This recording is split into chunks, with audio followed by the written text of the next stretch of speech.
सो buffer solution एक ऐसा solution है जिस सोल्यूशन की टेंडेंसी है कि अपनी पीएच को चेंज ना होने देना। जब तक बफर सोल्यूशन अपनी पीएच को चेंज ना होने देने की लड़ाई में सफल हो रहा है, मैं कहूंगा मेरा सोल्यूशन कि बफर कैपेसिटी अच्छी है। मेरे बफर सोल्यूशन की बाहर से पीएच को चेंज करने की अटेम्प्ट को नाकामयाब करने की कितनी क्षमता है मेरे सोल्यूशन में, उसको हम मापते हैं एक नई टर्म में बफर कैपेसिटी, जो हम देखेंगे अभी very soon. But what do you mean by buffer solution? A solution who doesn't want to change its pH. You try to add acid into it, you try to add base into it, you try to dilute it, but our any attempt to change the pH of solution gets failed. Solution की pH में change तो आएगा, लेकिन वो नाम मात्र आएगा, 1 से 2% change, which is just like negligible change. तो मैं बोलूंगा what is buffer solution? is solution whose resistance is solution which shows resistance towards changes in its pH upon addition of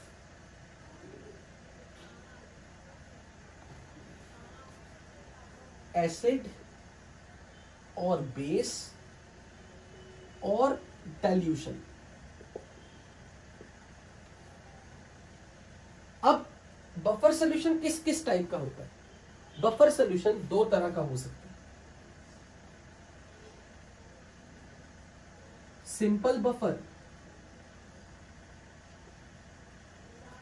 और मिक्स्ड बफर।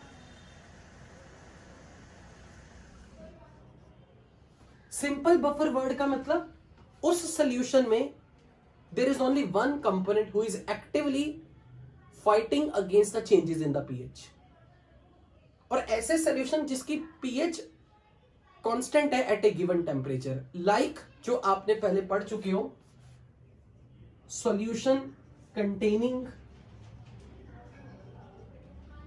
एम्फोटेरिक स्पीशीज,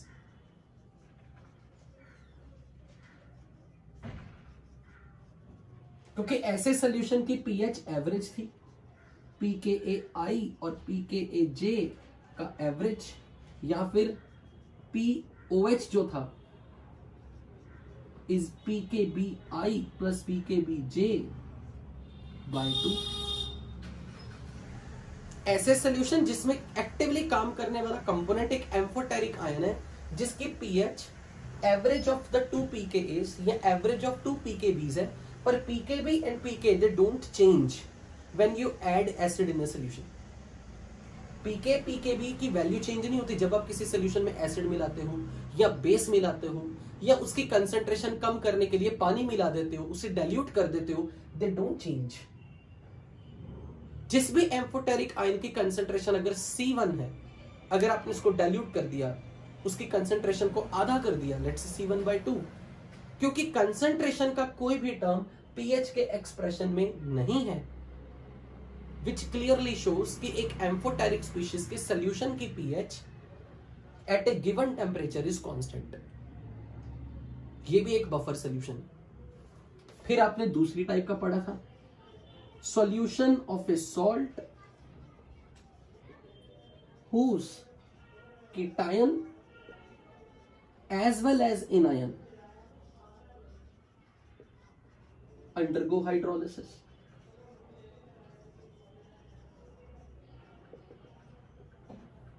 ऐसे case में आपने पढ़ा था pH is 7 plus half pKa minus pKb। ऐसा solution जिसकी pH में कोई कंसंट्रेशन टर्म इन्वॉल्व ही नहीं हो रही, pH कांस्टेंट है क्योंकि pKa pKb values are constant, तो आप जिस भी सॉल्ट को पानी में मिला चुके हो, that is a single component solute. There is only one solute salt, there is one solute only amphoteric species. जहां भी किसी सॉल्यूशन की pH कांस्टेंट है at a given temperature, pH does not depend on the concentration of the salt, वो मेरे लिए एक buffer solution है। उस बफर सोल्यूशन को बनाया किसने? सॉल्यूट में as a one component like salt और सम एम्फोटेरिक स्पीशीज। पर जो बफर अब आज हम पढ़ने वाले हैं, मिक्स्ड बफर, उसमें दो तरह के सॉल्यूट है in a given solution. In a given solvent I am adding more than one component, both are solute, but there are two solute, A solute, B solute. It's not only one type of solute. When you have more than one component का मतलब more than one type of solute present in a given solvent and they are making a buffer solution, we call them as mixed buffer. इसमें कौन से component add किए जाते हैं? ये दो तरह का है, acidic buffer and basic buffer. Acidic buffer में क्या किया जाता है? सॉल्यूशन में दो चीजें मिलाई जाती हैं, week acid plus salt of weak acid with strong base. यहां पे आप जो टर्मिनोलॉजी में लिख रहा हूं ना, WASB, week acid and strong base का सॉल्ट और किसी वीक एसिड, इन दो कंपोनेंट को मिलाया गया पानी के अंदर, तो in a given solvent you have more than one species which are making a buffer solution, जिसके लिए ये टर्मिनोलॉजी है मिक्स्ड बफर। इसी तरीके से बेसिक बफर में सोल्यूशन में दो कंपोनेंट है, weak base plus salt of weak base with strong acid. आपको एक पैटर्न दिखा, वीक एसिड और वीक एसिड का ही salt with strong base, weak base और वीक बेस का ही सॉल्ट विद स्ट्रॉन्ग एसिड।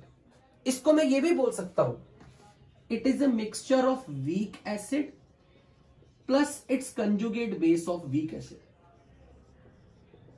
मैं ऐसे भी लिख सकता हूं, मैं ये भी लिख सकता हूं, it's a mixture of weak base and it's conjugate acid. अब हम ये देखेंगे कि ये दो कंपोनेंट क्यों चुने गए, किस बेसिस पे ये दो कंपोनेंट क्यों चुने गए, why they are making a solution which has tendency to does not allow anyone to change its pH। तो पहली बात तो बफर सोल्यूशन की डेफिनेशन पता होनी चाहिए कि ऐसा सोल्यूशन जो एसिड या बेस या कुछ डाइल्यूट करने पर भी अपने पीएच को चेंज होने की परमिशन इजीली नहीं देता। वो लड़ता है कि अगर आपने किसी तरीके का उसके अंदर चेंज लाने की कोशिश की, वो उस चेंज को लाने की रेजिस्टेंस दिखाएगा, उस चेंज को ना लाने के लिए रेजिस्टेंस दिखाएगा।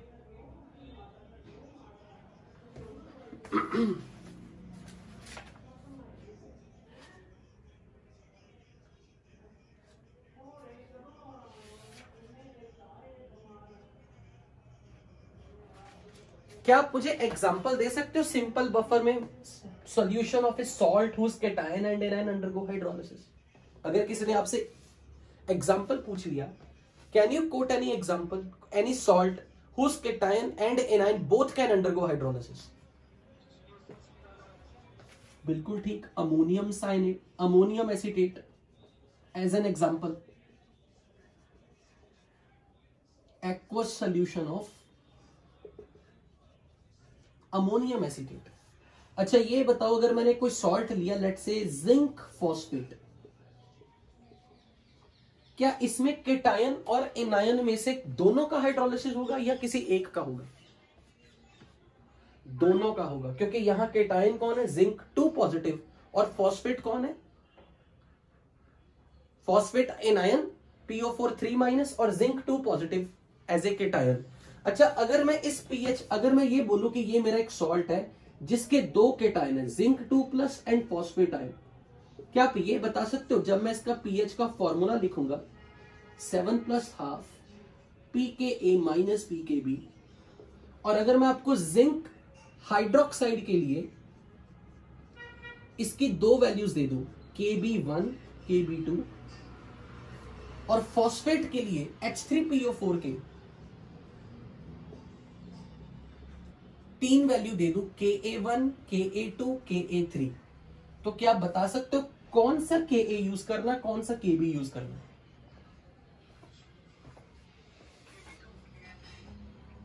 Kb किसके लिए यूज कर, Kb1 यूज करूं या Kb2 यूज करूं? Why Kb2? कैसे पता लगा आपको? किस चीज को देख के आपने हिंट लिया कि Kb2 यूज करूं? क्योंकि जिंक के ऊपर चार्ज कितना है, केटायन के ऊपर चार्ज 2, और जब भी कभी कोई सॉल्ट बनता है तो सॉल्ट में, जब भी कभी कोई सॉल्ट बनाने के लिए एसिड और बेस को मिक्स करते हैं तो केटायन कहां से आता है, बेस से या एसिड से? कोई भी सॉल्ट अगर हम बनाते हैं, एसिड बेस की न्यूट्रलाइजेशन करते हैं, तो सॉल्ट में केटायन कहां से आता है, बेस से। तो इस जिंक 2 प्लस केटायन को लाने के लिए रिस्पॉन्सिबल कौन है, ये वाला बेस, और इसके ऊपर चार्ज कितना, +2, तो Kb की कौन सी वैल्यू यहां यूज होगी, pKb2 ऑफ दिस।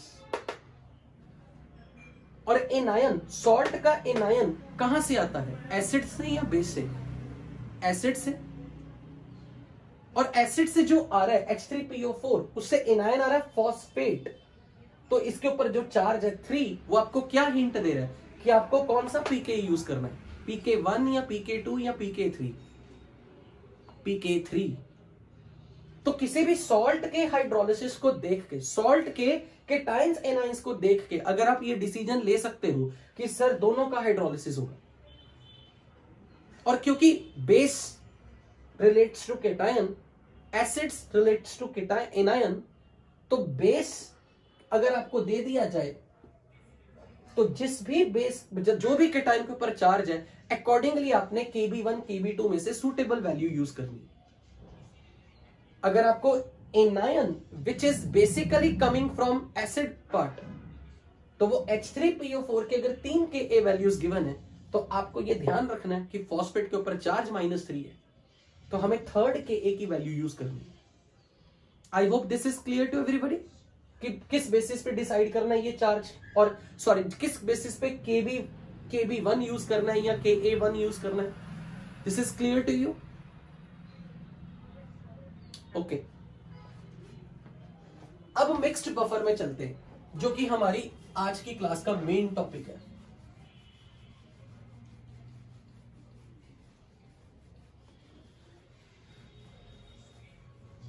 तो अब हम ये सीखने वाले हैं कि मिक्स्ड बफर ऑपरेट कैसे होता है, ये काम कैसे करता है। ऐसा क्या होता है जब आप किसी वीक एसिड और वीक एसिड के सॉल्ट विद स्ट्रॉन्ग बेस को, इसके 2 कंपोनेंट को मिक्स करके एक सोल्यूशन बना रहे हो, वो अपना बफर एक्शन कैसे दिखाएगा।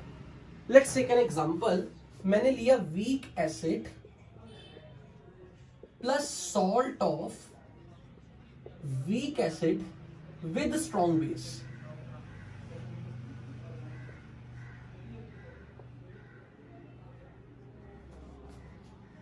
मुझे कोई स्ट्रॉन्ग बेस की एग्जांपल दो, give me example of a strong base. Okay, NaOH। कोई वीक एसिड की एग्जांपल दो। Okay, acetic acid. तो अगर मैं इनकी न्यूट्रलाइजेशन करवा दूं, मिक्स कर दूं, तो सॉल्ट कौन सा बनेगा? एसिटिक एसिड और NaOH मिलके कौन सा सॉल्ट बनाएंगे? इसका H+ और इसका OH- निकाल दो वाटर बना के, तो ये मिलके बनाएंगे सॉल्ट, सोडियम एसिटेट। तो जब मैंने ये वर्ड यूज किया salt of weak acid with strong base, तो weak acid acetic acid plus इसका सॉल्ट स्ट्रॉन्ग बेस के साथ, तो CH3CONa लिया जा रहा है। यानी कि एक कंपोनेंट कौन है यहां पे, ये जो सॉल्ट वर्ड के लिए मैं यूज कर रहा हूं, ये सोडियम एसिटेट, और साथ में वीक एसिड लेना है, एसिटिक एसिड। जो एसिड लेना है उसी का सॉल्ट लेना। अब मुझे ये बताओ, सोडियम एसिटेट सॉल्यूशन में जब डीकंपोज करेगा, किसका हाइड्रोलिसिस होगा? किस आयन का हाइड्रोलिसिस होगा? एसिटेट का। अच्छा, अब ये बताओ एसिटिक एसिड और एसिटेट का आपस में क्या रिलेशनशिप है? How it is related to this acid? If it is weak acid, exactly अगर ये वीक एसिड है तो ये इसका कंजुगेट बेस है। इसीलिए मैंने बोला कि अगर मैं इन दोनों का मिक्सचर लूंगा ना, इन दोनों का मिक्सचर Na+ से मुझे कोई लेना देना नहीं, मेरे को लेना देना है एसिटिक एसिड और एसीटेट से है। इसलिए मैंने बोला वीक एसिड लो और एक सॉल्ट लो। कौन सा सॉल्ट लो? वीक एसिड का स्ट्रॉन्ग बेस के साथ, जिसके लिए मैंने टर्मिनोलॉजी यूज की weak acid plus conjugate base of weak acid, यानी कि वीक एसिड और इसका कंजुगेट बेस, इनका मिक्सचर है बेसिकली, इनका mixture. There are two component two solute in a given solvent water. तो जो मेरा सोल्यूशन है इसमें एज ए सॉल्यूट ये दोनों प्रेजेंट है, वीक एसिड और इसी का कंजुगेट बेस CH3COO-। ऑब्वियसली यहां कोई केटायन भी होगा, वो केटायन का पार्ट स्ट्रॉन्ग बेस से आ रहा है। ये हो गया एसिडिक बफर की कंपोजिशन। अब अगर बेसिक बफर की कंपोजिशन देखो, this is composition of acidic buffer. इसी तरह कंपोजिशन ऑफ बेसिक बफर की मैं बात करूं,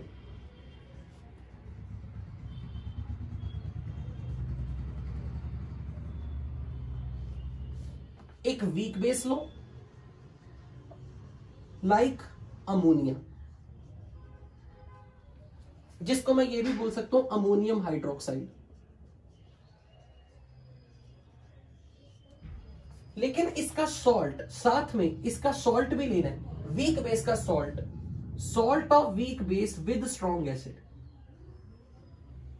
लाइक अमोनिया प्लस HCl मिलके क्या बनाएंगे? Ammonium chloride.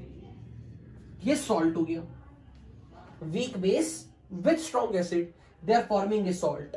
और इस सॉल्ट के जो दो कंपोनेंट हैं उनमें से हाइड्रोलिसिस में कौन पार्टिसिपेट करेगा? सिर्फ अमोनियम आयन, Cl- का कोई लेना देना नहीं। तो अगर मेरे दो कंपोनेंट है किसी सॉल्यूशन में, as a solute weak base ammonia और साथ में इसका सॉल्ट अमोनियम क्लोराइड, तो मुझे काम की चीज है अमोनिया का मिक्सचर विद अमोनियम आयन। मुझे इन दो से मतलब है। क्या आपको ये कंपोजिशन समझ में आई है? बेसिक बफर को बनाने के लिए क्या मिक्स्ड बफर जो वर्ड यूज किया हमने, उसमें जो दो क्लास बना दी, बेसिक बफर, एसिडिक बफर। तो हमने कौन से दो कंपोनेंट लेने हैं? एक तो वीक एसिड प्लस उसका कंजुगेट बेस। उसके कॉरेस्पॉन्डिंग केटायन का कोई रोल नहीं है, उसको बस बताने के लिए किया जा रहा है कि ये कहां से आया। एसीटेट का सोर्स कौन है? एसीटेट का सोर्स एक स्ट्रॉन्ग इलेक्ट्रोलाइट है, एक स्ट्रॉन्ग सॉल्ट है जो फुली सॉल्युबल इन वाटर है। वीक बेस अमोनिया ली जा रही है, लेकिन साथ के साथ उसके कंजुगेट एसिड का भी सोर्स है कोई ना कोई। कौन? एक सॉल्ट। और वो सॉल्ट उसी वीक बेस से स्ट्रॉन्ग एसिड के साथ रिएक्शन करने से बना है। फॉर एग्जाम्पल, अगर मैंने आपके सामने लिख लिया H3PO4, ये एक वीक एसिड है, और साथ में मैंने ले लिया salt of weak acid with strong base like H3PO4 with NaOH, तो ये मिलके कुछ भी बना सकते हैं लाइक NaH2PO4, Na2HPO4, Na3PO4, कुछ भी बना सकते हैं डिपेंडिंग ऑन कि इनकी कंप्लीट न्यूट्रलाइजेशन हुई या पार्शियल न्यूट्रलाइजेशन हुई। तो अगर इसका मिक्सचर मैं इसके साथ ले लूं, इसका मिक्सचर मैं इसके साथ ले लूं, इसका मिक्सचर मैं इसके साथ ले लूं, these combination they are forming a buffer solution. एक वीक एसिड और उस वीक एसिड के स्ट्रॉन्ग बेस के साथ रिएक्शन से बनने वाले सॉल्ट्स। अगर मेरे पास किसी सॉल्यूशन में ये दो कंपोनेंट हो या ये दो कंपोनेंट हो या ये दो कंपोनेंट हो, they can behave like, they can make a buffer solution। क्या बफर सॉल्यूशन की कंपोजिशन पे किसी ने कुछ पूछना है?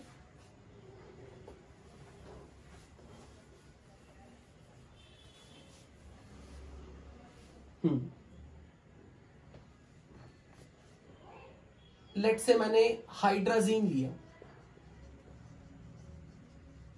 हाइड्राजीन कौन है? Strong base, weak base? Hydrazine strong base है या वीक बेस है? वीक बेस है। अब मुझे साथ में एक कंपोनेंट लेना है, salt of weak base with strong acid. तो मैंने ले लिया हाइड्राजीनियम सल्फेट।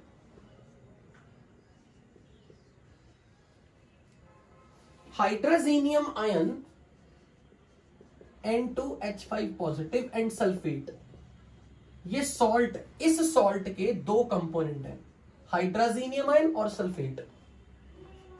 इनमें से किसका हाइड्रोलिसिस नहीं हो सकता? हाइड्रोलिसिस सिर्फ इसका होगा। और इसका रिलेशन हाइड्राजीन के साथ कुछ दिख रहा है? अगर मैं इसको एक H+ दे दूं तो ये बन जाएगा हाइड्राजीनियम आयन। तो ये वीक बेस हो गया, तो ये कंजुगेट एसिड आ गया। लेकिन इस कंजुगेट एसिड का सोर्स कौन है? एक सॉल्ट, ऐसा सॉल्ट जो कि स्ट्रॉन्ग इलेक्ट्रोलाइट है। तो ये कंफर्मेशन हो गई, जब भी कभी आप एक बफर सॉल्यूशन बनाओगे ना, एक वीक इलेक्ट्रोलाइट लोगे, एक स्ट्रॉन्ग इलेक्ट्रोलाइट लोगे, यानी कि एक का अल्फा 1 है, ये पूरा डिसोसिएट कर रहा है, लेकिन इसका अल्फा 1 नहीं है। क्या ये चीज समझ लगी? कैसे पता लगेगा कि अगर आपको कोई बोल देना कि 4 ऑप्शन देके बताओ इन दोनों में से किस किस को मिक्स करने से बफर बन सकता है, तो बफर किस किस से मिलके बनेगा? वीक एसिड और उसके कंजुगेट एसिड के कॉम्बिनेशन से, वीक बेस और उसके कंजुगेट एसिड के कॉम्बिनेशन से। पर कंजुगेट पार्टनर कहां से आना चाहिए? स्ट्रॉन्ग इलेक्ट्रोलाइट, किसी सॉल्ट से आना चाहिए। फॉर एग्जाम्पल अगर मैंने ऐसा बोल दिया, अगर सपोज मेरे पास एक अमोनिया और एक HCN है, क्या ये मिलके बफर बना सकते हैं? क्या ये मिलके बफर बना सकते हैं? आंसर है यस, इट इज पॉसिबल। आप कैसे बोलोगे? आप ये बोलोगे सर अगर आपने इसको 1 मोल लिया ना, 1 मोल ये 1 मोल ये, तो ये मिलके बनाएंगे अमोनियम साइनाइड, क्योंकि ये H+ गेन करेगा, ये H+ लूज करेगा। अगर आपने लिया 1 मोल ये 1 मोल ये, अब आप कहोगे कि सर अगर आपने इनको 1:1 रेशो में लिया तो अमोनियम साइनाइड बनेगा, ये एक सॉल्ट है, ये सॉल्ट डिसोसिएट करके क्या बनाएगा? Ammonium plus Cn-। तो आप बता सकते हो इसमें किसका हाइड्रोलिसिस होगा? किसका हाइड्रोलिसिस होगा? केटायन का या एनायन का या दोनों का? दोनों का। तो ऐसी कोई एग्जांपल अभी तक पूरी क्लास में कहीं पड़ी बफर सॉल्यूशन में जहां पर केटायन एनायन का हाइड्रोलिसिस हो रहा हो और वो बफर सॉल्यूशन बना रहा हो? Simple buffer. तो आप ये कह सकते हो कि sir yes, weak acid, weak base, if they are taken in such a mole ratio, they are completely reacting with each other and they are forming a salt, and ऐसा salt जिसका cation anion का hydrolysis दोनों का possible है, वो buffer बना सकते हैं। तो कब दो, ये भी वीक बेस है, ये भी वीक एसिड है, कब दोनों वीक इलेक्ट्रोलाइट मिलके बफर बनाएंगे? if they are taken in such a ratio that you are getting only salt, they are completely consumed। तो जब भी आप इनको ऐसी मोल रेशो में लो जिस मोल रेशो में बनने वाला सॉल्ट ही सारे का सारा बने, ये भी लिमिटिंग रिएजेंट हो, ये भी लिमिटिंग रिएजेंट हो, मतलब दोनों खत्म हो जाए, 0-0 हो जाए आफ्टर द रिएक्शन, सोल्यूशन में सिर्फ सॉल्ट बचे और उस सॉल्ट के केटायन एनायन का हाइड्रोलिसिस हो। और जब भी कभी आपने कभी किसी एसिड और बेस को ऐसी मोल रेशो में लिया कि सिर्फ सॉल्ट बचे, तो ये गारंटी है, गारंटी उस वक्त इसके नंबर ऑफ इक्विवेलेंट और इसके नंबर ऑफ इक्विवेलेंट हमेशा बराबर होंगे। क्या नंबर ऑफ इक्विवेलेंट निकालने मैंने सिखाया है कभी? Number of equivalent, moles into n factor. तो अगर मैंने इसके कुछ ऐसे मोल्स लिए जिसके नंबर ऑफ इक्विवेलेंट है x, इसके मैंने मोल्स लिए y, पर नंबर ऑफ इक्विवेलेंट बन जाए x, जब दोनों के नंबर ऑफ इक्विवेलेंट बराबर होंगे, गारंटी है कि ये दोनों नहीं बचेंगे, सिर्फ सॉल्ट बचेगा। सॉल्ट बनाने के लिए एसिड और बेस के मोल्स बराबर लेने जरूरी नहीं होते। Moles can be equal, can not be equal, but guaranteedly equivalents must be equal. Only then you get only salt, you don't get one of them. Let's say for example अगर मैंने suppose H2SO4 लिया और NaOH के साथ reaction करवाई, suppose मैंने इसकी ये रिएक्शन करवा के बनाया Na2SO4 प्लस वाटर, और इस रिएक्शन को बैलेंस किया आपने ऐसा। मान लो मैंने इसके 5 मोल लिए और इसके 10 मोल लिए, तो मुझे बताओ क्या इस वक्त इसमें कोई लिमिटिंग रिएजेंट होगा? क्या अगर मैंने इसके 5 मोल लिए और NaOH के 10 मोल लिए, क्या कोई लिमिटिंग रिएजेंट है? None of them is limiting reagent. अच्छा, who will be left after the reaction? क्या एसिड या बेस में से कोई बचेगा या सिर्फ सॉल्ट बचेगा? वाटर को छोड़ दो, ओनली सॉल्ट बचेगा। क्या इस वक्त इनके मोल बराबर हैं? क्या मोल बराबर हैं? नहीं ना। पर अच्छा, अब ये बताओ सल्फ्यूरिक एसिड का एन फैक्टर कितना है? एन फैक्टर अगर 2 है और इसके मोल 5 है, तो इसके कितने नंबर ऑफ इक्विवेलेंट्स हो गए? 10। अच्छा, NaOH का एन फैक्टर कितना है? 1 और 10 मोल है, moles into n factor is 10, तो 10 इक्विवेलेंट ये 10 इक्विवेलेंट ये। इक्विवेलेंट जब एसिड और बेस के बराबर होंगे तो डेफिनेटली आपके पास सिर्फ सॉल्ट बचेगा। समझ में आई ये चीज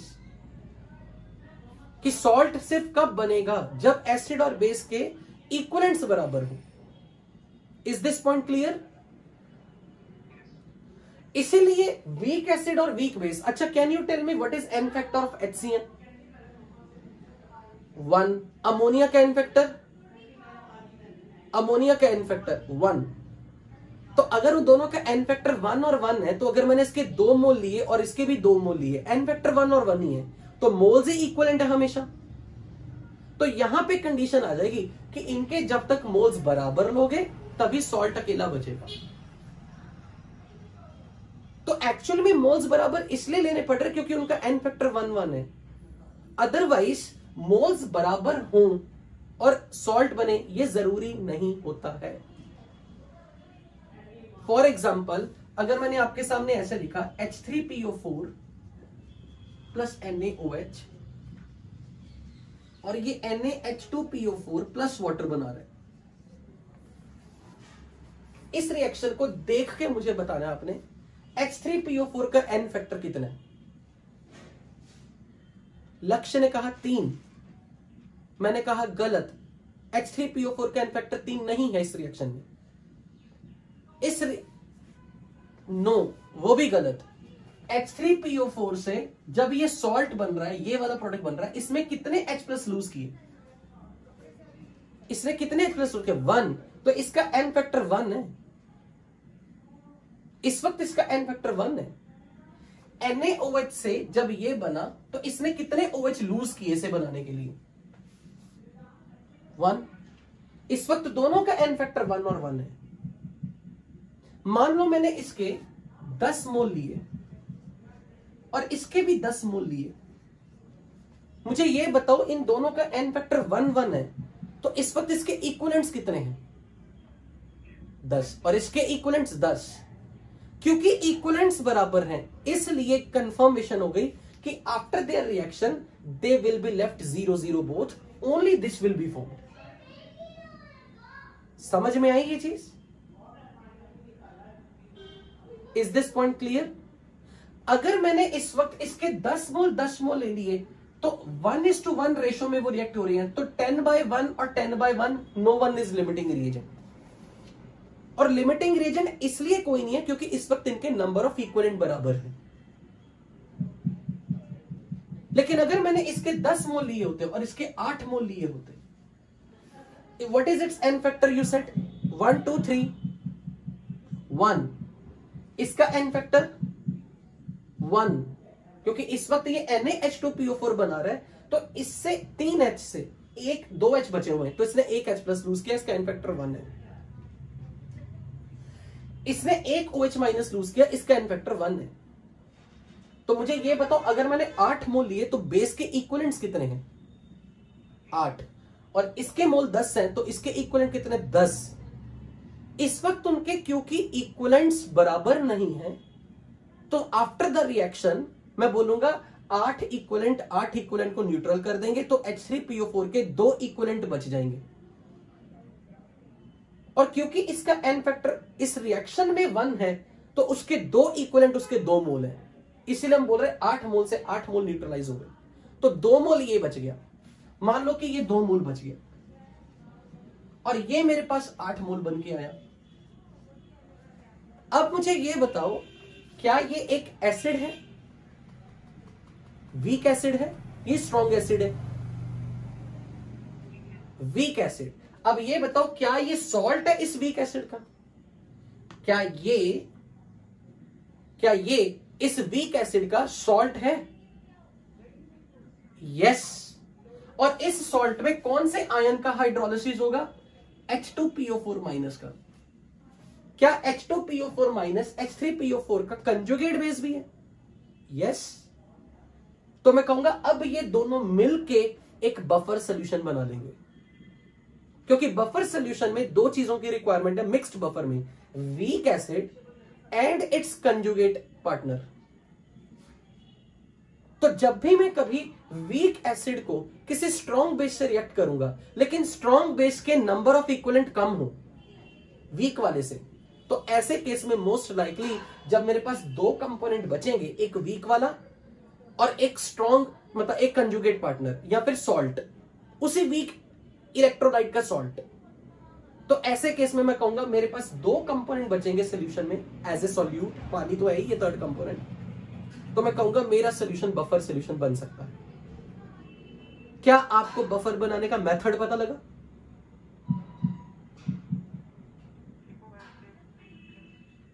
आवाज नहीं आई, कट के आई, मैं नहीं सुन पाया हूं।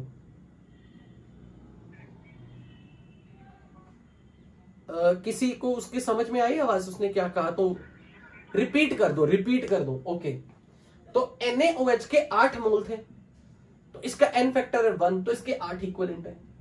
इसके 10 मोल है, लेकिन इसका n फैक्टर इस रिएक्शन में 1 है, क्योंकि इसने 3 हाइड्रोजन से 2 हाइड्रोजन अभी भी बचा के रखे हैं, इसने एक ही हाइड्रोजन लूज किया, एक H+ लूज किया एसिड में, तो इसका n फैक्टर 1 है। तो 10 मोल के कारण n फैक्टर 1 होने से 10 इक्विवेलेंट हो गए। तो जब भी कभी मैंने एक वीक एसिड को किसी स्ट्रॉन्ग बेस से रिएक्ट करवाया, लेकिन स्ट्रॉन्ग बेस के इक्विवेलेंट्स कम लिए जाए as compare to equivalent of weak acid, तो ऐसे केस में जब ये सॉल्ट बनेगा, साथ में वीक इलेक्ट्रोलाइट बचा रह जाएगा। अब ये सॉल्ट है, salt is always strong electrolyte जब तक कि वो फुली सॉल्युबल है। तो जब भी कभी एक ऐसा सॉल्ट हो जो कि वीक एसिड से बन के आया है और साथ में वीक एसिड की भी क्वांटिटी कुछ बची रह जाए, तो हमारे सॉल्यूशन में 3 कंपोनेंट हो गए। वाटर सॉल्वेंट, वो तो काम का नहीं अभी। सॉल्यूट की टर्म्स में मेरे पास एक वीक एसिड बच गया और इसी वीक एसिड का कंजुगेट बेस बच गया, इसी वीक एसिड का सॉल्ट बच गया। तो इसने डेफिनेशन कर दी weak acid plus salt of weak acid, this is a salt of weak acid with strong base. तो ये 2 कंपोनेंट मिक्स होने के बाद एक बफर सॉल्यूशन बना सकते हैं। ये चीज बताइए, क्या ये चीज क्लियर है सबको? मान लो मैंने आपके सामने ये रिएक्शन लिखी, hydrazine plus sulphuric acid gives hydrazinium sulphate. मुझे अब इस रिएक्शन को अगर मैं बैलेंस कर दूं तो यहां आएगा 2 और यहां आएगा 1।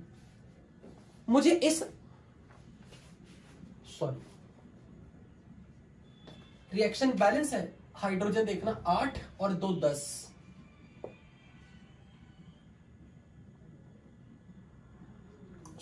ये आएगा, नहीं मैंने गलत लिखी रिएक्शन, हाइड्राजीन ये आएगा N2H6SO4। अब मुझे पहले ये बताओ, N2H4 से N2H6 बन रहा है, इसने कितने H+ गेन किए? 2, तो इसका N फैक्टर है 2, क्योंकि हाइड्राजीन के एक मॉलिक्यूल ने 2 H+ गेन किए, तो इसका N फैक्टर है 1। अब H2SO4 से सल्फेट बना, तो H2SO4 से सल्फेट बनते वक्त इसने कितने H+ लूज किए? 2। तो इसका N फैक्टर भी है 2। मान लो मैंने इसके लिए 5 मोल और इसके लिए 2 मोल, तो मुझे बताओगे अगर इसका N फैक्टर 2 है और मोल्स 2 है तो इसके कितने इक्विवेलेंट बने? अपने पास 4 equivalent. We have 4 equivalent of acid, और बेस के नजरों में 5 मोल N फैक्टर 2 तो 10 इक्विवेलेंट हाइड्रोजन। तो अब मैं बोलूंगा 4 इक्विवेलेंट से न्यूट्रलाइज होंगे, तो ये तो खत्म हो जाएगा, ये लिमिटिंग रिएजेंट की तरह काम कर गया मेरे लिए। ये इसके इक्विवेलेंट खत्म, 4 ने 4 को न्यूट्रलाइज करना है तो इसके 6 इक्विवेलेंट बचेंगे और इसके 4 इक्विवेलेंट बनेंगे। 4 इक्विवेलेंट से 4 इक्विवेलेंट बनेंगे, 4 इक्विवेलेंट को न्यूट्रलाइज करेगा। ये मैंने सारी भाषा कौन सी यूज की? इक्विवेलेंट्स वाली।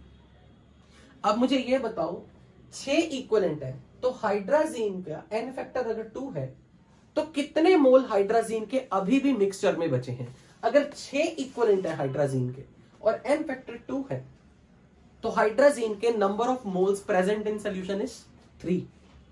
इसका मतलब 5 मोल लिए थे, 3 मोल हाइड्राजीन के अभी भी बचे हैं, तो कितने मोल हाइड्राजीन के यूटिलाइज हो गए? 2। अब वो यहां से जस्टिफाई हो रहा है क्या? अगर हमने मोल कंसेप्ट लगाया होता और यहां कोफिशिएंट पता है 1 1, तो आप अपने मोल कंसेप्ट की नॉलेज लगा के बताओ कौन लिमिटिंग रिएजेंट होता? 2 divide by 1, 5 divide by 1 sulphuric acid limiting reagent होता। तो सल्फ्यूरिक एसिड के 2 मोल पूरे के पूरे खत्म हो जाते। तो बता सकते हो 2 और ये अगर 1:1 कोफिशिएंट है तो 2 मोल सल्फ्यूरिक एसिड कितने मोल हाइड्रोजन के साथ कंप्लीटली रिएक्ट करते? तो कितने हाइड्रोजन के मोल्स अनन्यूट्रलाइज रह जाते? 3। तो क्या वो हमारे इक्विवेलेंट वाली कैलकुलेशन से भी वही आंसर आ रहा है? क्योंकि 6 इक्विवेलेंट अगर बच गए, N फैक्टर 2 है तो 6 डिवाइड बाय 2 इज 3, तो 3 मोल हाइड्रोजन बच गया। अब अगर मैं यहां से ये देखूं इसके 2 मोल है तो बता सकते हो इसके कितने मोल बनने चाहिए? 1:1 का रेशो है कोफिशिएंट्स। अगर इसके 2 मोल रिएक्ट हुए तो इसके भी 2 मोल रिएक्ट होंगे, 2 मोल बनेंगे। अब यहां से चेक करो, मैंने बोला कि 4 इक्विवेलेंट बने, तो 4 इक्विवेलेंट और इसका N फैक्टर, किसी सॉल्ट का N फैक्टर निकालना सिखाया था कल? किसी सॉल्ट का N फैक्टर कैसे निकालते हैं? कैसे? उसका total positive charge, total positive या टोटल नेगेटिव चार्ज। यहां सल्फेट दिख रहा है आपको, सल्फेट, तो सल्फेट पे 2 माइनस मतलब 2 चार्ज है, तो इसका N फैक्टर कितना है? 2। तो मुझे बता सकते हो अगर 4 इक्विवेलेंट है और N फैक्टर 2 है तो इसके कितने मोल बन के आए? 2 मोल एग्जैक्टली करेक्ट। तभी तो इसका मतलब हम इक्विवेलेंट कॉन्सेप्ट को क्यों यूज करते हैं, क्यों प्रेफरेंस देते हैं इक्विवेलेंट कॉन्सेप्ट को मोल कॉन्सेप्ट से? क्योंकि इक्विवेलेंट में ना ये नहीं देखा जाता मोल बाय कोफिशिएंट फिर कैलकुलेशन। हम सीधा बोलते हैं इसके 4 इक्विवेलेंट है, इसके 10 इक्विवेलेंट है, 4 को न्यूट्रलाइज करेंगे, 4 बनेंगे। यानी कि इक्विवेलेंट में कैलकुलेशन करनी बड़ी आसान होती है, क्योंकि जितने इक्विवेलेंट इसके रिएक्ट होंगे वो हमेशा बराबर इक्विवेलेंट रिएक्ट होते हैं और बराबर इक्विवेलेंट ही बनते हैं। अगर इसके 2 इक्विवेलेंट रिएक्ट हो रहे हैं, बाय डिफॉल्ट इसके 2 इक्विवेलेंट के लिए इसके 2 इक्विवेलेंट रिएक्ट होंगे, तो इसके भी 2 इक्विवेलेंट बनेंगे। लेकिन जब बात हम मोल में चले जाते हैं तो हमें देखना पड़ता है कोफिशिएंट। क्या ये भाषा समझ में आई? ये जो मैंने 6 इक्विवेलेंट, 4 इक्विवेलेंट, 3 मोल, 2 मोल ऐसी बातें की, क्या ये समझ में आई क्लियरली? क्योंकि ये बहुत जरूरी है मेरे लिए आपको सिखाना। Is this clear to everybody कि 6 इक्विवेलेंट यानी कि इसके 3 मोल बच गए, 4 इक्विवेलेंट यानी कि इसके 2 मोल बने। अब मुझे बताओ आपके पास फाइनली सॉल्यूशन में कितने सॉल्यूट बच गए हैं? एक हाइड्रोजन और एक इसका सॉल्ट। अब आप मुझे ये बताओ, हाइड्रोजन एक वीक बेस है और ये इसी का सॉल्ट है, और जब वीक बेस और इसी का सॉल्ट 2 कंपोनेंट बन गए तो मैं कह दूंगा मेरा सॉल्यूशन एक बफर सॉल्यूशन बन सकता है। ये बेसिक बफर है। बेसिक बफर को क्यों नाम देना है? क्योंकि who is weak electrolyte, this is weak electrolyte, it's strong electrolyte. Salt dissociates up to alpha 1. Salt का डिग्री ऑफ डिसोसिएशन 1 है, वीक इलेक्ट्रोलाइट का डिग्री ऑफ डिसोसिएशन 1 नहीं है. और बफर का नाम बेसिक बफर रखना है या एसिडिक बफर रखना है, ये डिसाइड होगा इलेक्ट्रोलाइट वीक बेस है या वीक इलेक्ट्रोलाइट एक वीक बेस है या फिर वीक इलेक्ट्रोलाइट एक वीक एसिड है. क्या यहां तक आपको किसी ने कुछ पूछना है मेरे से कंपोजिशन को लेके? हाँ पूछो. हाँ फिर ऐसा कर लो. नहीं, मान लो किसी ने ऐसे लिखा ये रिएक्शन, वो मैं समझ गया तुम किस कंटेक्स्ट में कह रहे हो.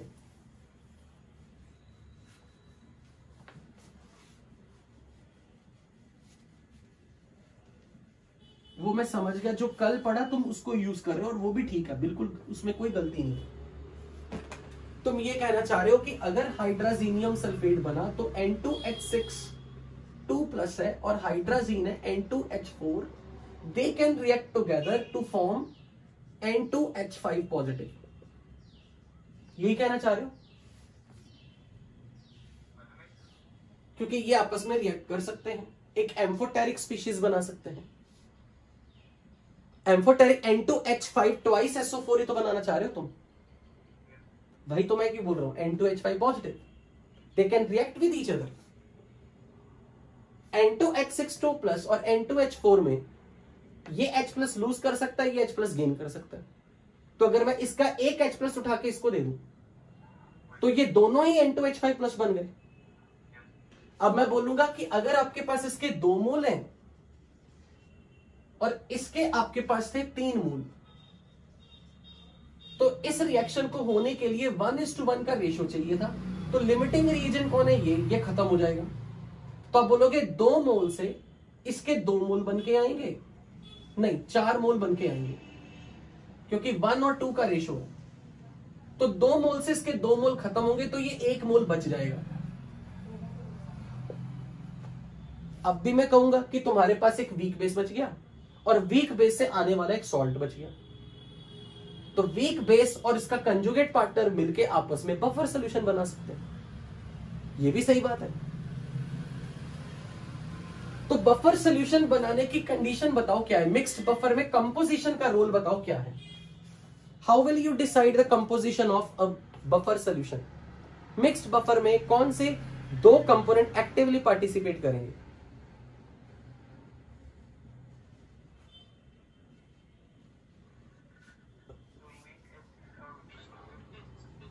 Week acid and conjugate base of the weak acid, या फिर इसको दूसरे लैंग्वेज में क्या बोलूं, weak base and it's salt with strong acid. Weak base and it's salt, who salt? Week base का सॉल्ट विद स्ट्रॉन्ग एसिड. और acidic buffer में वीक एसिड प्लस इसका कंजुगेट बेस, या फिर exactly week acid and it's salt with strong base.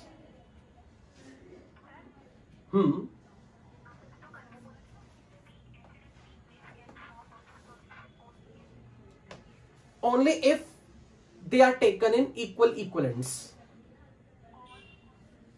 नहीं, weak acid weak base की अगर perfect neutralisation हो गई तो सॉल्ट बनेगा. उस सॉल्ट के केटायन एनायन दोनों का हाइड्रोलिसिस होगा तो फिर वो एक सिंपल बफर बनेगा. So whenever weak acid and weak base they are taken in equal number of equivalents. Whenever a weak acid and weak base are taken in equal number of equivalents, then you will get a salt. And that salt and the cation and anion of that salt both can hydrolyze. That is making a simple buffer. Is this clear? Okay. अब question ये है कि ऐसा क्यों चुने गए हैं, ये 2 कंपोनेंट क्यों चुने गए हैं? ऐसे क्या खास बात है कि आपने वीक एसिड लिया और उसका कंजुगेट बेस लिया, वीक बेस लिया और कंजुगेट एसिड लिया? ऐसा क्यों लिया? इनडायरेक्टली मैं अब एग्जांपल देके समझाऊंगा. How do they behave like buffer, how do they fight against changes in their pH. तो now make it like an heading buffer action of acidic buffer.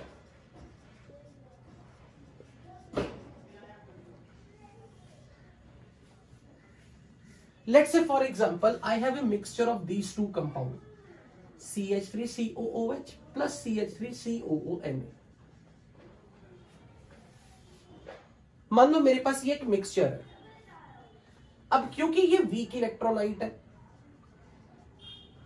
इसका अल्फा तो लेस देन 1 होगा, लेकिन ये एक स्ट्रॉन्ग इलेक्ट्रोलाइट है.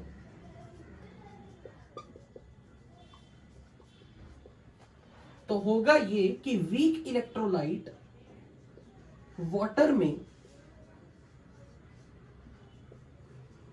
अपनी acidic nature दिखा रहा है और ये बना रहा है CH3COO minus acetate plus H3O plus.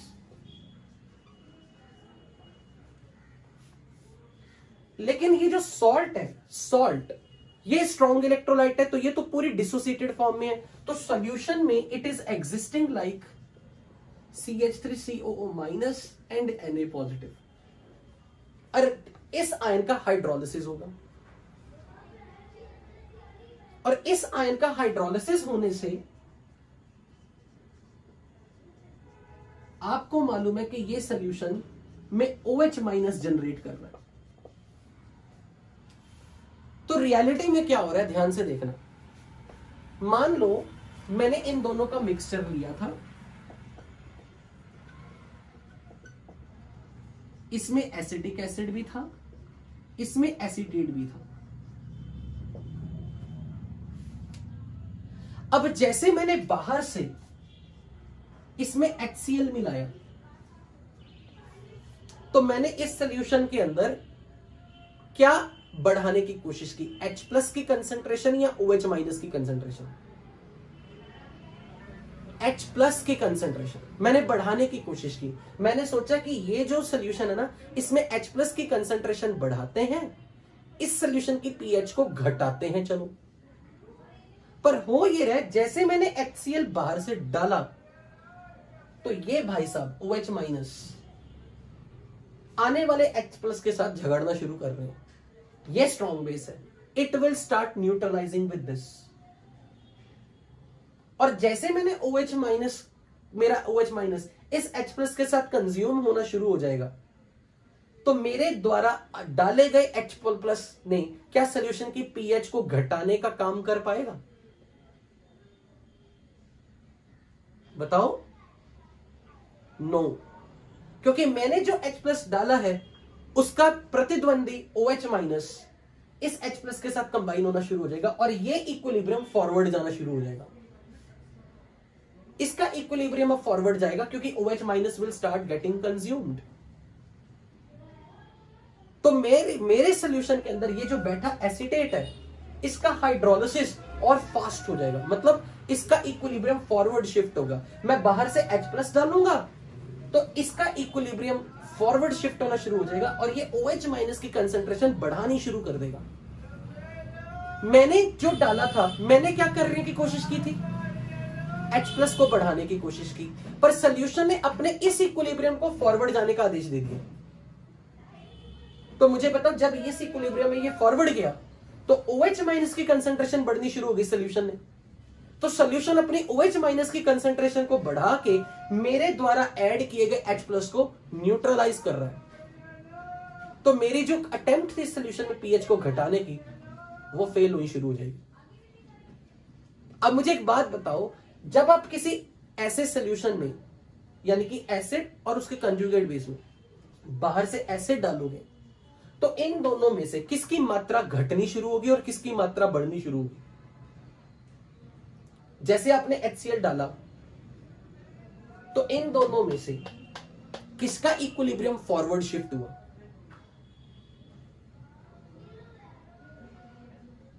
Acetate का या एसिडिक एसिड का? नीचे वाली एसीटेट एक्टिव हो गया ना, उसने OH माइनस बढ़ाना शुरू कर दिया ना. तो इन दोनों में से किसकी क्वांटिटी घटनी शुरू हो जाएगी, किसकी क्वांटिटी बढ़नी शुरू हो जाएगी? और इसकी कम होनी शुरू हो जाएगी. इसकी क्वांटिटी भले ही घटेगी, इसकी क्वांटिटी भले ही बढ़ेगी, पर क्या मेरे द्वारा ऐड किया गया HCl क्या इस सॉल्यूशन की पीएच को घटा पाएगा या नहीं? वो कब घटा पाता? अगर बाहर से आने वाला H+ को कोई न्यूट्रलाइज ना करता और इस सॉल्यूशन में H+ की कंसंट्रेशन बढ़ जाती। उस H+ की कंसंट्रेशन बढ़ जाती तो हम कहते कि हमारे सॉल्यूशन की पीएच घट गई। अब मान लो आपकी क्लास के किसी बच्चे बोला सर मैं HCl नहीं मिलाता, मैं इसके अंदर सोडियम हाइड्रोक्साइड मिलाता हूं। तो मुझे ये बताओ मैंने इस सॉल्यूशन में क्या ऐड करने की कोशिश कर दी? बेस। मैंने OH- को बढ़ाने की कोशिश कर दी। तो अब सॉल्यूशन में H+ बैठा। H+ का सोर्स कौन है? Acetic acid. तो एसिटिक एसिड का इक्विलिब्रियम फॉरवर्ड जाना शुरू कर देगा। जैसे मैं बाहर से OH- डालूंगा, इसका H+ फाइटर बन के इस OH- के साथ झगड़ेगा। तो अब ऐसे केस में ये भाई साहब का गुस्सा इसे झेलना पड़ेगा, ये फॉरवर्ड जाना शुरू कर देगा इक्विलिब्रियम, ताकि मेरे द्वारा ऐड किए गए OH- को इससे आने वाला H+, इसका इक्विलिब्रियम जब फॉरवर्ड जाएगा तो इससे H+ की कंसंट्रेशन सॉल्यूशन ने बढ़ानी शुरू कर देनी है। तो क्या मेरी अटेम्प्ट जो थी इस सॉल्यूशन को बेसिक नेचर बनाने की, क्या वो सफल होगी या फिर फेल होऊंगा? मैं फेल हो जाऊंगा। तो बेसिकली हम किसी एसिड के साथ उसका कंजुगेट बेस क्यों ले रहे हैं? क्योंकि कंजुगेट बेस का हाइड्रोलिसिस होने से सॉल्यूशन बेसिक बन रहा है और वीक एसिड सॉल्यूशन को एसिडिक बना रहा है। तो जैसे हम बाहर से कुछ मिलाने की कोशिश करते हैं तो कभी ये एक्टिव हो जाता है, कभी ये एक्टिव हो जाता है। क्या ये चीज समझ लगी है या नहीं?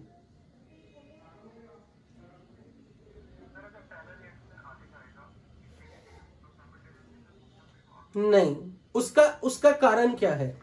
एक्चुअली जब आपने एसीटेट डाल दिया था सॉल्यूशन में, ये मैंने भले आपके सामने ये रिएक्शन ऐसे लिख के दिखाई, मैंने इंटेंशनली इस रिएक्शन को ऐसे लिख के दिखाया, पर हो ये रहा है द मोमेंट मैंने डाला एसिड, HCl डाला, HCl, तो मैंने सॉल्यूशन में H+ मिलाने की कोशिश की, तो H+ की क्वांटिटी बढ़ाने की कोशिश की, तो ये इक्विलिब्रियम बैकवर्ड गया। यानी कि H+ की अगर कंसंट्रेशन मैं बाहर से बढ़ा रहा हूं तो ये इक्विलिब्रियम बैकवर्ड जा रहा है, ताकि H+ की कंसंट्रेशन ना बढ़ पाए, वो घट जाए। तो मैं कहूंगा कि मेरे सॉल्यूशन में एसीटेट की मात्रा घट गई, एसिटिक एसिड की मात्रा बढ़ गई, यानी कि इसकी मात्रा बढ़ गई, इसकी घट गई। पर जो मेरी अटेम्प्ट थी H+ को बढ़ाने की, वो फेल किसने की? इसके इक्विलिब्रियम ने बैकवर्ड जाना शुरू कर दिया। मैंने कहा सॉल्यूशन में H+ बढ़ाओ, तो इसने कहा कि इसकी कंसंट्रेशन को अब घटाओ, इक्विलिब्रियम बैकवर्ड शिफ्ट करो। और इसके इक्विलिब्रियम को बैकवर्ड शिफ्ट करने का तरीका क्या था? अगर मैं इस पे कॉमन आयन इफेक्ट लगवा दूं, किसी तरीके से कोई इसी का कॉमन आयन ले आऊं और इसके इक्विलिब्रियम को बैकवर्ड शिफ्ट करवा दूं, तो मेरा काम सफल हो जाएगा कि जो मैं अटेम्प्ट कर रहा हूं एसिटिक HCl डाल के H+ को बढ़ाने की, जैसे मैंने इसमें ये डाला सोडियम एसिटेट, ये तो स्ट्रॉन्ग इलेक्ट्रोलाइट है, तो इसके कारण एसिटेट की कंसंट्रेशन जो बढ़ रही है, जो इसके इक्विलिब्रियम को बैकवर्ड शिफ्ट करने में हेल्प करेगी। इसलिए जैसे मैं H+ डालता हूं, H+, तो मैंने सॉल्यूशन में H+ की कंसंट्रेशन को बढ़ाना था, तो मैं इस H+ को बढ़ाने की कोशिश जो कर रहा हूं, ये इसका इक्विलिब्रियम बैकवर्ड शिफ्ट हो रहा है। तो H+ बढ़ने की बजाय बल्कि सॉल्यूशन में घटना शुरू होगा। सॉल्यूशन अपने H+ को घटा रहा है, मैं बढ़ा रहा हूं H+। अब मेरा बढ़ाया हुआ H+ सॉल्यूशन में अनन्यूट्रलाइज ना रह जाए, क्योंकि मेरा ऐड किया हुआ H+ अगर सॉल्यूशन में बचा रह गया एज इट इज, तो उसकी पीएच घट जाएगी। उस H+ को, जो आने वाले H+ का इफेक्ट खत्म करने के लिए ये इक्विलिब्रियम बैकवर्ड शिफ्ट हो रहा है, जिसको मैंने दूसरे भाषा में समझाया कि एसीटेट का हाइड्रोलिसिस के थ्रू। अब कोई कहे कि मैंने बेस डाला, मैंने NaOH डाला, अगर मैंने बेस डाला, OH- डाला इसमें, तो मुझे एक बात बताओ, मैं इस सॉल्यूशन में H+ को घटा रहा हूं या बढ़ा रहा हूं? अगर मैं OH- डाल रहा हूं तो मैं इस सॉल्यूशन में H+ को घटा रहा हूं या बढ़ा रहा हूं? मैं H+ को घटा रहा हूं क्योंकि मैंने OH- डाला। जैसे मैं OH- डालूंगा तो ये H3O+ इस OH- से रिएक्ट होगा। तो इस इक्विलिब्रियम को क्या होगा, फॉरवर्ड शिफ्टिंग से H+ की कंसंट्रेशन बढ़नी शुरू हो जाएगी या घटनी शुरू हो जाएगी? अगर ये रिएक्शन फॉरवर्ड गई, फॉरवर्ड क्यों गई, क्योंकि आने वाले OH- के साथ ये रिएक्ट करेगा, तो इसके इक्विलिब्रियम को फॉरवर्ड जाना पड़ेगा। तो ये सॉल्यूशन इसकी मात्रा को बढ़ाने की कोशिश कर रहा है या घटाने की कोशिश कर रहा है? सॉल्यूशन की टेंडेंसी बढ़ाने की है। क्या बढ़ाने की है, क्या बढ़ाने की है? H+। और तुम जो कर रहे हो, तुम क्या कर रहे हो सॉल्यूशन में? H+ को तुम कम करने की कोशिश कर रहे हो, पर सॉल्यूशन बढ़ाने की कोशिश कर रहा है। इसलिए जो हम कर रहे हैं सॉल्यूशन, उसका रिवर्स रिएक्शन मार रहा है ताकि उसकी पीएच में चेंज ना आए। ली-चैटलर प्रिंसिपल की एप्लीकेशन है, बिल्कुल वही है।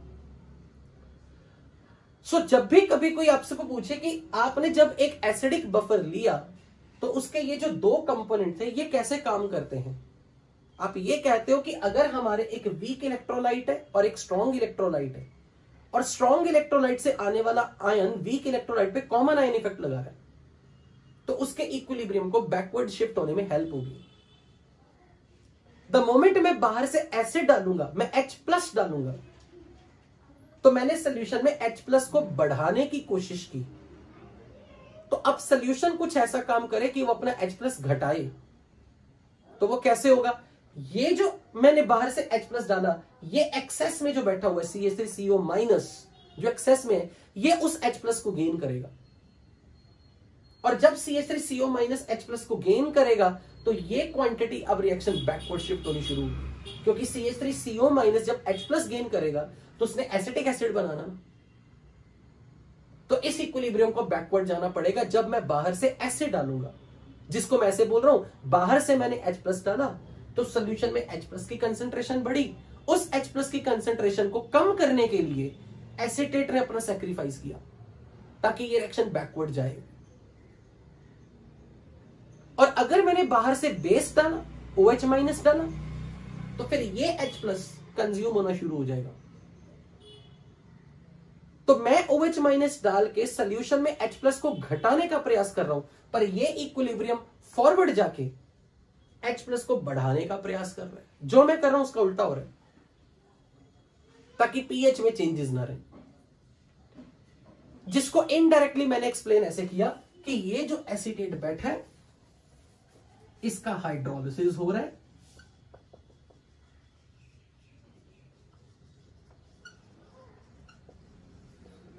तो अगर आपने बाहर से बेस डाला, आपने OH- डाला, तो ये इक्विलिब्रियम फॉरवर्ड जाएगा ताकि H+ बढ़े और आपके डाले हुए बेस के OH- के इफेक्ट को खत्म करे। अगर आपने बाहर से एसिड डाला, H+ डाला, तो ये इक्विलिब्रियम फॉरवर्ड जाए ताकि OH- सॉल्यूशन में और बढ़े। आपने बाहर से एसिड मिलाया, आपने H+ बढ़ाने की कोशिश की, तो हमारे सॉल्यूशन ने OH- बढ़ाने की कोशिश की, ताकि बाहर से आने वाले H+ और अंदर से सॉल्यूशन के अंदर जो OH- बिल्टअप होगा, दे विल न्यूट्रलाइज, ताकि सॉल्यूशन की पीएच को किसी तरह का चेंज ना आए। क्या ये चीज समझ लगी आपको कि how the buffer action operates? Is this clear? अब अगर एक मिनट, अगर मान लो मैं इसको सिंपल ऐसे ही रखूं, CH3CO का डिसोसिएशन करवा के मैंने ऐसे दिखाया, मान लो इसकी इनिशियली कंसेंट्रेशन थी C at equilibrium, sorry initially 0 time पे, तो ये C में से कुछ इक्विलिब्रियम आने में X डिसोसिएट हुआ और ये X और ये X बना। मान लो इसकी कंसेंट्रेशन सॉल्यूशन में C' है, तो C' से ये C' और ये C' पूरा बनेगा, और क्योंकि कॉमन आयन की कंसेंट्रेशन हमें साइमल्टेनियस इक्विलिब्रियम में काउंट कितनी करनी पड़ी? X + C'। तो मेरे लिए जो मेजर कंसेंट्रेशन एसीटेट की आ रही है, मेन सोर्स मेरा एसीटेट की कंसेंट्रेशन का कौन सा होगा? एसिटिक एसिड या सोडियम एसीटेट? इसकी कंसेंट्रेशन का main source x plus C dash में बड़ा नंबर कौन सा होगा, x या सी डैश, सी डैश। तो अब अगर मैं इसके ka का एक्सप्रेशन लिखूं तो ये ऐसा होगा ना, ka will be CH3CO minus का कंसेंट्रेशन इंटू H प्लस का कंसेंट्रेशन अपॉन CH3COH का कंसेंट्रेशन, इसकी कंसेंट्रेशन इंटू इसकी कंसेंट्रेशन अपॉन इसकी कंसेंट्रेशन। तो ऐसे केस में मैं यहां से H प्लस की कंसेंट्रेशन अगर निकालूंगा तो मैं लिखूंगा Ka इंटू एसिटिक एसिड का concentration upon concentration of acetate. If I take log on both sides, pH का एक्सप्रेशन वाला लॉग, तो ये बन जाएगा log H plus is log of Ka plus log of acetic acid upon acetate ion का concentration, taking log on both sides.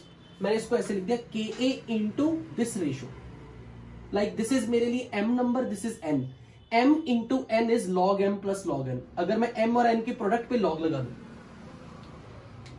And if I multiply with -1 on both sides, ये equation क्या बन गई, minus log H plus is minus log Ka minus log of concentration of acetic acid upon concentration of sodium acetate या acetate की concentration. This expression is pH, this is pKa। लेकिन ये Ka किसका लिया मैंने, एसिटिक एसिड का या sodium acetate का, ये Ka वैल्यू एसिटिक एसिड की है, तो pKa एसिटिक एसिड का है प्लस लॉग ऑफ, ऐसे लिख दूं, चेक करो क्या इसमें कोई गलती तो नहीं। अगर मैं माइनस लॉग ऑफ वाले को प्लस करके इंटरचेंज कर दूं, ये रेसिप्रोकल कर दूं, ठीक है। अब मुझे यहां से बताना, ध्यान से समझना, मान लो इसकी कंसंट्रेशन एसिटिक एसिड की C माइनस एक्स और सोडियम एसीटेट की concentration C dash plus x. अब मैं ये कहना चाह रहा हूं कि जैसे ये इक्विलिब्रियम बैकवर्ड शिफ्ट होगा या फॉरवर्ड शिफ्ट होगा, जैसे भी ये इक्विलिब्रियम शिफ्ट होगा, ये x अपनी वैल्यू को ऐसे एडजस्ट करेगा हर बार ताकि pH ना चेंज हो। फॉर एग्जाम्पल ध्यान से समझना, मान लो मैंने इस सोल्यूशन में बेस मिलाया, बेस, तो जब मैंने बेस मिलाना है तो बेस का आने वाला OH माइनस किससे रिएक्शन करेगा, इससे या इससे, इन दोनों में से बेस किससे रिएक्ट करेगा, बेस कौन है, OH माइनस। OH माइनस अगर मैंने डालने की कोशिश की तो वो इससे रिएक्ट करेगा या इससे रिएक्ट करेगा, CH3COH से। तो इसकी क्वांटिटी घटेगी या बढ़ेगी, एसिटिक एसिड की क्वांटिटी घटेगी और एसीटेट की क्वांटिटी बढ़ेगी। पर जब मैं ये बोल रहा हूं ना कि मैंने बाहर से बेस मिलाया, तो मैं जैसे ही बेस मिला रहा हूं एसिटिक एसिड के साथ वो रिएक्ट कर रहा है, सोडियम एसीटेट बढ़ना शुरू हो गया। तो मुझे एक चीज बताओ, मैंने बेस को जब डाला तो मैंने पीएच को क्या करने की कोशिश की थी, बढ़ाने की या घटाने की, मैंने पीएच को बढ़ाने की। जब मैंने बेस मिलाया NaOH बनाया तो मैं बढ़ाने की कोशिश की। अब मुझे एक बात बताओ, अगर मैंने पीएच को बढ़ाने की कोशिश की तो अब मुझे एक बात बताओ, मैंने एसिटिक एसिड को घटाने की कोशिश की थी और मैंने इसे बढ़ाने की कोशिश की थी, ये मानते हो? क्यों? क्योंकि मैंने बाहर से क्या डाला, OH माइनस ने इसे कम किया और इसे ज्यादा करना है। तो मैंने इस नंबर को घटाने की कोशिश की और इस नंबर को बढ़ाने की कोशिश की, पर मेरे जो अटेम्प्ट है ना उसको नलिफाई कौन करे, ये x और x नंबर। ये x नंबर अपनी वैल्यू ऐसे एडजस्ट करता है ताकि ये रेशो ना चेंज हो, और जब तक ये रेशो नहीं बदल रही तब तक pH कांस्टेंट रहेगा, क्योंकि pK तो कांस्टेंट है। ये रेशो जो है ना, ये रेशो बहुत बड़ी काम की चीज है। ये x अपनी वैल्यू चेंज कर लेगा कुछ हिसाब से। अगर आपने इसे घटाने की कोशिश की और इसे बढ़ाने की कोशिश की, उसके लिए इस इक्विलिब्रियम को फॉरवर्ड बैकवर्ड शिफ्ट होना पड़ेगा। और जब इक्विलिब्रियम को फॉरवर्ड बैकवर्ड शिफ्ट करोगे तो ये x नंबर अपनी वैल्यू कुछ ऐसे एडजस्ट करेगा ताकि ये रेशो ना चेंज हो, ताकि pH पे कोई आंच ना आए। मैथमेटिकली ये तरीका एक्सप्लेन करने का। पर अगर कंसेप्चुअली मुझे एक्सप्लेन करना तो मैं कैसे बोलूंगा, मैंने बाहर से डाला बेस, मैंने बाहर से डाला OH माइनस, तो मैंने सॉल्यूशन में क्या करने का प्रयास किया, H प्लस की कंसंट्रेशन को घटाने का प्रयास किया या बढ़ाने का प्रयास किया। The moment I add base, मैंने सॉल्यूशन में H प्लस की कंसंट्रेशन को घटाने की कोशिश की, पर द मोमेंट मैंने बाहर से OH माइनस डाला, इस H प्लस ने उसे पकड़ लिया, तो इसका इक्विलिब्रियम फॉरवर्ड जाना शुरू कर देगा।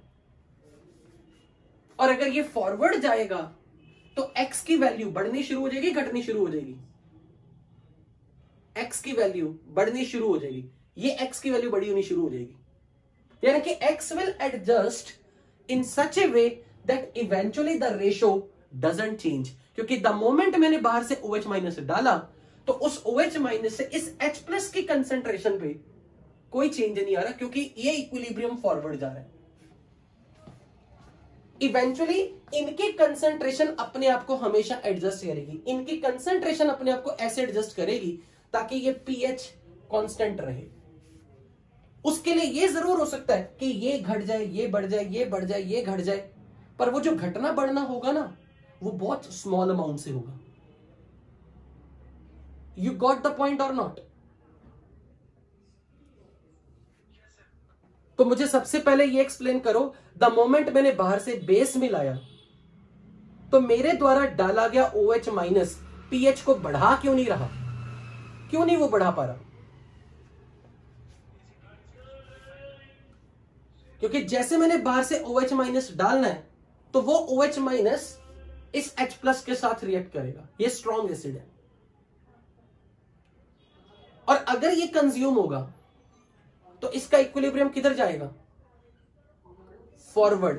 तो सॉल्यूशन ने H प्लस को क्या करने की कोशिश की, H प्लस को सॉल्यूशन की टेंडेंसी क्या है, बढ़ाने की। और आपने बाहर से क्या डाला था, और आपकी कोशिश क्या थी, H प्लस को घटाने की।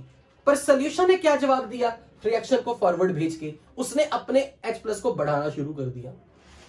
और उस होड़ में इसकी कंसंट्रेशन बढ़ी, इसकी कंसंट्रेशन घटी। अब अगर इसकी कंसंट्रेशन बढ़ी, इसकी कंसंट्रेशन घटी, तो ओवरऑल तो ये नंबर बढ़ेगा, ये नंबर ओवरऑल बढ़ेगा, पर बहुत स्मॉल अमाउंट से बढ़ेगा। क्योंकि x और ये x नंबर जो है ये अपनी वैल्यू ऐसे एडजस्ट करते हैं कि ये मामूली सा बढ़े, ये मामूली सा घटे, ताकि pH में सिग्निफिकेंट चेंजेस कभी ना आए। अगर मैंने बाहर से एसिड डाला, तो मैंने बाहर से HCl डाला, तो HCl डाल के मैंने क्या कोशिश की, सॉल्यूशन में क्या बनाने की, H प्लस को बढ़ाना चाहा। तो मेरा H प्लस सॉल्यूशन में जाके सॉल्यूशन में H प्लस बढ़ क्यों नहीं रहा, क्योंकि उस वक्त क्या होगा, जैसे ही H प्लस बढ़ेगा क्या होगा, रिएक्शन बैकवर्ड जाएगी। तो सॉल्यूशन की कोशिश क्या होगी, H प्लस को घटाने की। तो सॉल्यूशन में H प्लस को घटाने की कोशिश होगी। अब अगर कोई ये कहे कि जब हम एसिड डाल रहे हैं या बेस डाल रहे हैं ये इक्विलिब्रियम फॉरवर्ड बैकवर्ड ही शिफ्ट हो रहा है, तो फिर इसका क्या रोल है, कैन यू एक्सप्लेन, ये किस काम का था, ये ना डालते।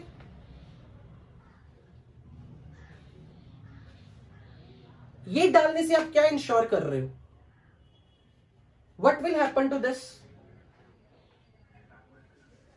ये पहले वाले इक्विलिब्रियम को बैकवर्ड ले जाने में हेल्प कर रहा है, माना। और दूसरा एक्सप्लेनेशन क्या होगा, एसीटेट के हाइड्रोलिसिस से क्या जनरेट हो रहा है, OH माइनस, और एसिटिक एसिड से क्या क्या बन रहा है, H3O प्लस। तो वो दो कंपोनेंट बाहर से आने वाले प्रतिद्वंदी के साथ कभी H3O प्लस लड़ेगा, कभी OH माइनस लड़ेगा। समझ में आई ये चीज, इज दिस क्लियर और नॉट? अब इसी तरीके से ये जो इक्वेशन लिखी ना अपने pH is pK plus log of CH3CO minus upon CH3COH, this equation is called Henderson equation to calculate pH.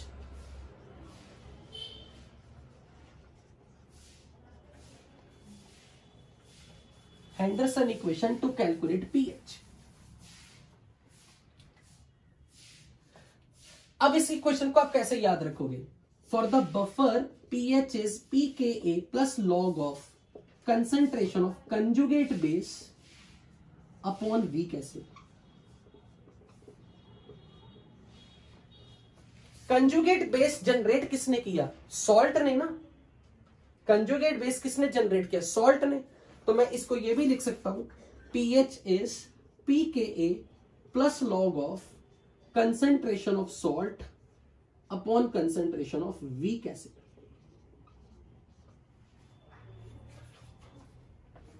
चाहे आप ऐसे याद रख लो, चाहे आप ऐसे याद रख लो, ये आपकी चॉइस है।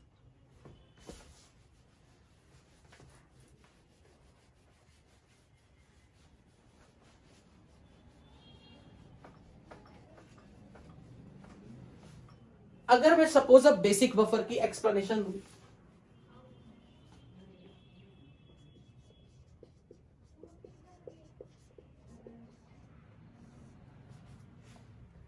सपोज मेरे पास सॉल्यूशन में अमोनिया है, एक्वस अमोनिया, जिसको मैं लिख रहा हूं NH4OH। It is weak base. और एक इसका सॉल्ट ले रहा हूं, ammonium chloride, salt of weak base with strong acid.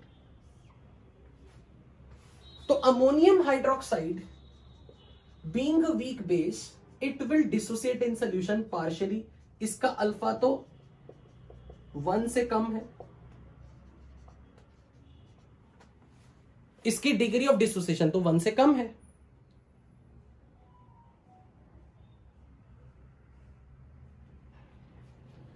अब साथ में अमोनियम क्लोराइड भी है, ये डिसोसिएट कंप्लीटली करेगा अपने आयंस में।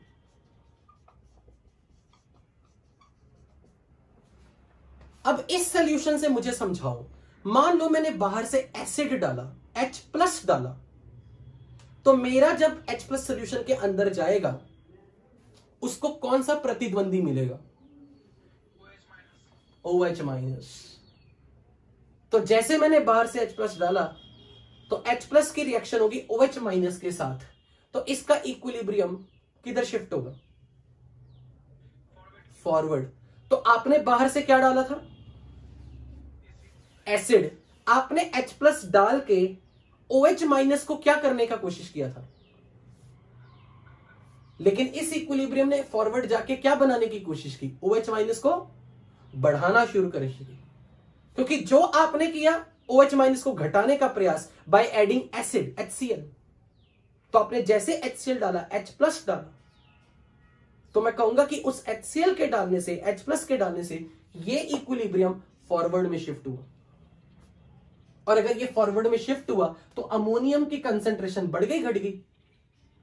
अमोनियम की कंसंट्रेशन बढ़ेगी और अमोनिया की कंसंट्रेशन घट गई। अगर आपने बाहर से एसिड की जगह बेस डाला होता, मान लो आपने बाहर से NaOH डाला, तो आपने सॉल्यूशन में OH- डाला, तो आपके द्वारा डाला गया OH- कौन कंज्यूम करेगा? NH4+। और NH4 सिग्निफिकेंटली होना चाहिए ना, तभी तो ये रिएक्शन बैकवर्ड जाएगी। तो NH4+ की इनफ कंसंट्रेशन कहां से आए? सॉल्ट से, क्योंकि ये मोर big source of ammonium ion.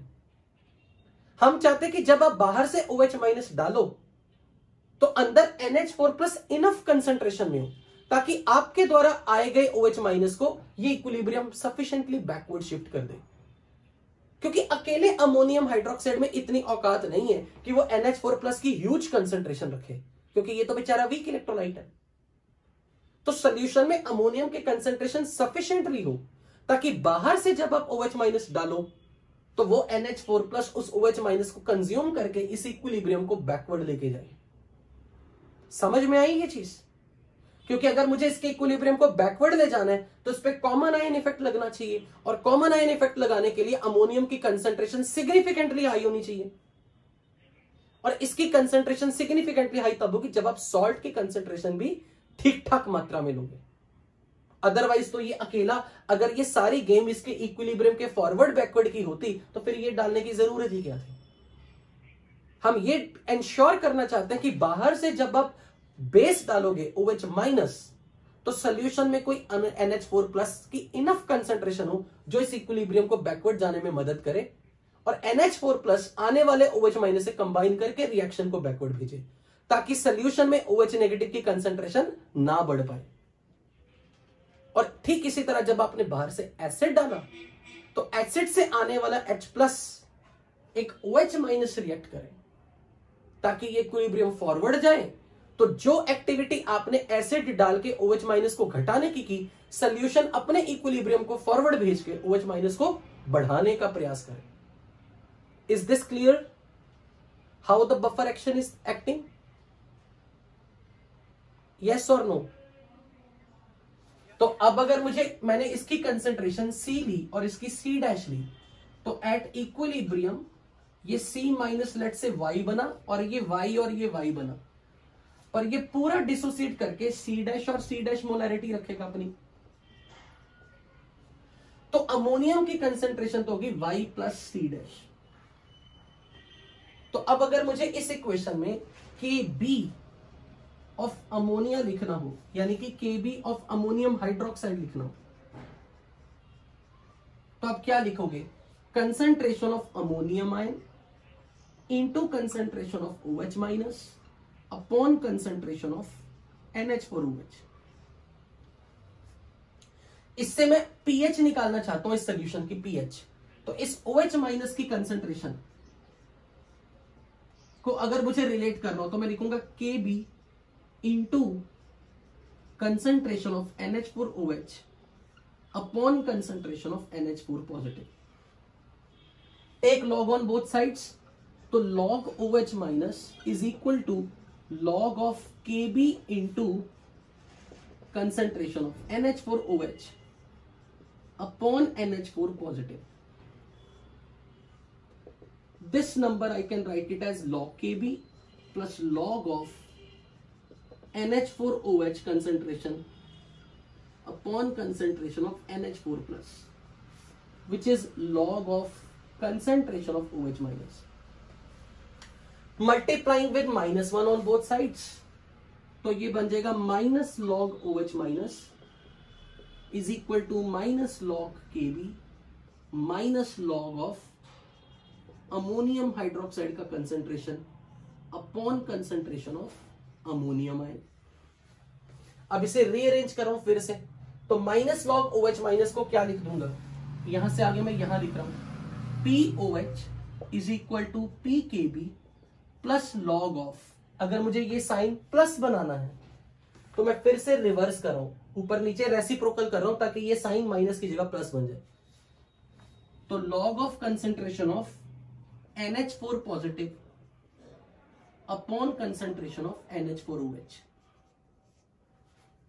तो अब आप मुझे बताओ, इस इक्वेशन में फिर से ये स्टोरी ऐसे बन गई जैसे यहां वीक एसिड डिनोमिनेटर में था, तो यहां वीक बेस डिनोमिनेटर में, दिस इज वीक बेस। जैसे यहां कंजुगेट बेस न्यूमरेटर में है, तो यहां ammonium it is conjugate acid of this. तो अमोनियम कंजुगेट एसिड ऊपर है, लेकिन अमोनियम की कंसंट्रेशन का मेजर सोर्स कहां से आ रहा है? अमोनियम आयन की कंसंट्रेशन का मेजर सोर्स C' है या Y है? C' यानी कि सॉल्ट की कंसंट्रेशन। तो मैं लिखूंगा ऊपर सॉल्ट की कंसंट्रेशन, नीचे वीक बेस की, या मैं बोल दूंगा वीक बेस की कंसंट्रेशन डिनोमिनेटर में, ऊपर कंजुगेट एसिड की कंसंट्रेशन यानी कि NH4 प्लस की। So whenever you have a buffer equation, तो आपको ये इक्वेशन लगाने, this is again called Henderson equation, जिसको मैं हमेशा ऐसे लिखूंगा फॉर ए बेसिक बफर हो या फॉर एसिडिक बफर हो।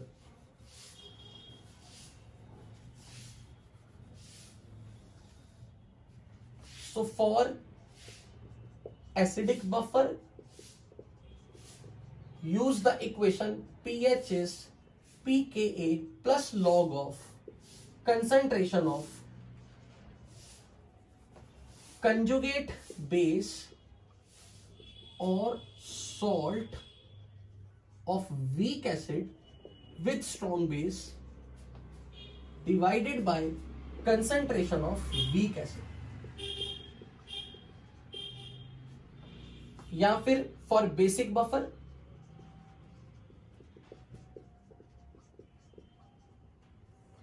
POH is pKb plus log of concentration of conjugate acid or salt of weak base with strong acid divide by concentration of weak base.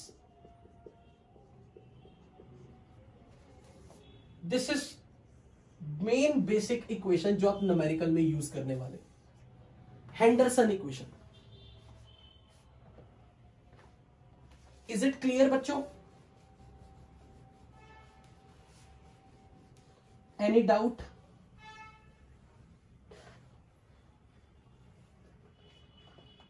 खुद बता चल. NaOH डाला तो तुमने solution में क्या बढ़ाने की कोशिश की? OH minus. तो जब मैं OH माइनस बाहर से डाल रहा हूं ना, तो हमने अमोनियम क्लोराइड की इनफ कंसंट्रेशन रखी है सोल्यूशन में, तो इसका अमोनियम प्लस उस OH माइनस के साथ मिल जाना शुरू कर देगा, रिएक्ट करेगा. ये NH4 प्लस जो सोल्यूशन में ज्यादा मात्रा में C डैश है, Y तो स्मॉल क्वांटिटी में, तो अमोनियम आयन जो बैठा हुआ है वो बाहर से आने वाले OH माइनस के साथ लड़ेगा, यानी कि उससे रिएक्ट करेगा और इस इक्विलिब्रियम को बैकवर्ड भेजेगा. तो OH माइनस की कंसंट्रेशन सोल्यूशन में घटनी शुरू हो जाएगी या बढ़नी शुरू हो जाएगी? जब अमोनियम आयन OH माइनस से रिएक्ट करके इक्विलिब्रियम को बैकवर्ड करेगा तो सॉल्यूशन अपने OH माइनस को कम करेगा. और तुमने बाहर से बेस मिलाया था, तुमने OH नेगेटिव को बढ़ाना चाहा, पर सॉल्यूशन ने अपने OH नेगेटिव को घटा दिया, तो ओवरऑल सॉल्यूशन में OH माइनस की कंसंट्रेशन चेंज नहीं हो पाएगी, सेम रहेगी, यानी कि पीएच बढ़ नहीं पाएगी. Is that clear to you? Okay, with this I am going to end up the meeting. आपका नेक्स्ट क्लास भी है, सो मिलते हैं नेक्स्ट क्लास में. अभी मैं होमवर्क असाइन नहीं करूंगा क्योंकि नेक्स्ट क्लास में मैं कुछ न्यूमेरिकल करवाऊंगा, उसके बाद आपको होमवर्क असाइन करूंगा. Thank you so much. Have a nice day ahead.